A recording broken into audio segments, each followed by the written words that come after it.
April 1912, near Boston, Massachusetts. Hello? Reginald Fessenden was about to receive some news that changed the course of his life. Oh, good Lord. Thank you. It also affected sailing and navigation. Dearest, the Titanic sunk. The Titanic was supposed to be unsinkable, but her crew spotted an iceberg too late, and the world's most advanced steamship ended up at the bottom of the Atlantic. The disaster triggered the need for a device that detected objects underwater. And just a month later, British meteorologist Lewis Richardson registered the first patent for an echo-ranging machine. Fessenden also wondered if better tools could have saved the Titanic. Only 6 years previously, he was the first to broadcast using AM radio. But the invention didn't make him any money. In 1912, he was working for a marine navigation company, trying to build a better hydrophone, a crude underwater microphone that helped sailors pick up sounds. However, the Titanic disaster brought a completely different meaning to his assignment. I think Fessenden was very much motivated by the sinking of the Titanic, and I think he knew a way he could create a device that would prevent that disaster from happening again. Fessenden's earlier work with sound waves had given him an idea. What if ships could be fitted with a device that not only received underwater signals, similar to the hydrophone, but also transmitted them? Fessenden knew that when the outgoing signal hit an object, like an iceberg, it bounced back. But the time it took to bounce back would reveal how far away the object was. Fessenden was exploiting a phenomenon that occurred in nature: sonar. If you've ever been to the Grand Canyon and yelled and heard the echo coming back, that's a form of sonar. You're transmitting a sound pulse using your vocal cords.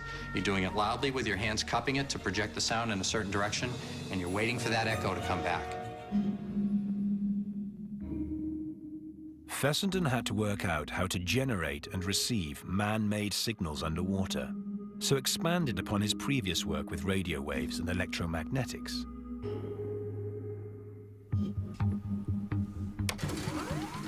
Fessenden and his assistant built a sturdy metal drum, inside which was an electric motor that generated two magnetic fields.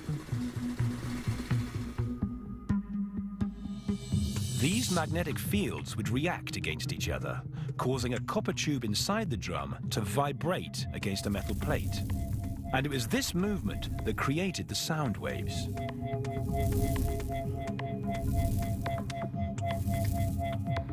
The machine was also designed to work in reverse, as a receiver.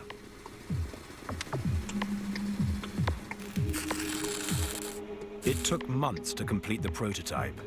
It was a rugged apparatus that would not leak.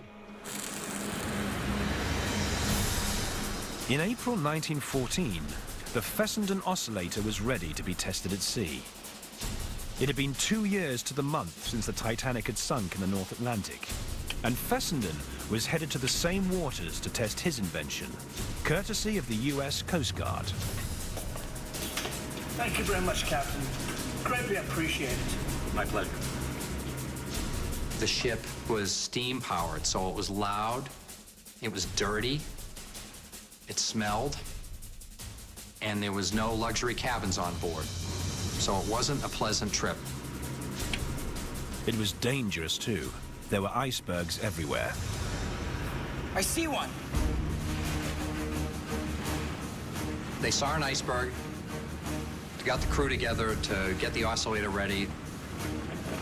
They lowered the oscillator over the side. They sent a sound wave toward the iceberg and waited for the echoing signal. They were using very crude methods, counting the number of sound pulses that went out and measuring with a stopwatch how long it took. The echo wave bounced back from the iceberg. Fessenden had proved his machine could detect objects. Repeat that whole exercise. Transmit pulses, listen for the echo. What range did they get? Meanwhile, elsewhere on the ship, they would measure with geometry means how far away they were from the iceberg, so they had a sanity check on it. What did the sonar say? What did the other method, which is a geometrical method? What are the differences between those two? How close did we get? The next stage was to move and test how far the signal carried after hitting the iceberg. And I think they lost contact with it at a range of about 2 miles, which would have been plenty distance to avoid hitting an iceberg if you were on a ship heading towards one.